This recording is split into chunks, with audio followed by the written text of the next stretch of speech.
Ang Philippine Consulate sa Calgary ay may kakayahang mag-notarize o gawing legal ang inyong dokumento dito sa Alberta at Saskatchewan para magamit sa Pilipinas. Ang ilan sa mga halimbawa ng mga dokumentong ito ay affidavits or special power of attorneys.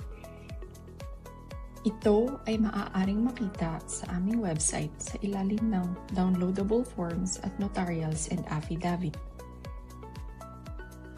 Tandaan na ang mga aplikante ang responsable sa paglalagay ng impormasyon sa mga dokumentong ito at maaaring huwag munang pirmahan.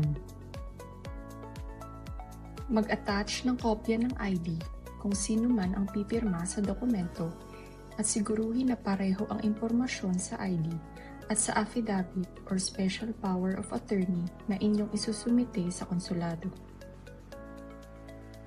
Kapag naihanda na ang mga dokumento ninyo, magpa-appointment na sa aming website at dalhin ang mga kompletong dokumento sa araw ng inyong appointment.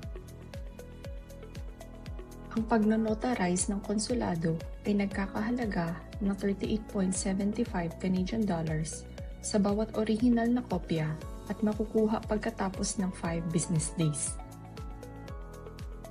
Kung gusto ninyong ipa-expedite, may additional itong bayad na nagkakahalaga ng 15.50 Canadian dollars na maaari niyong makuha ng hapon.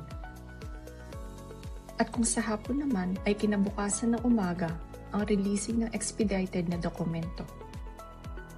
Ang konsulado ay tumatanggap lamang ng credit or debit card payments.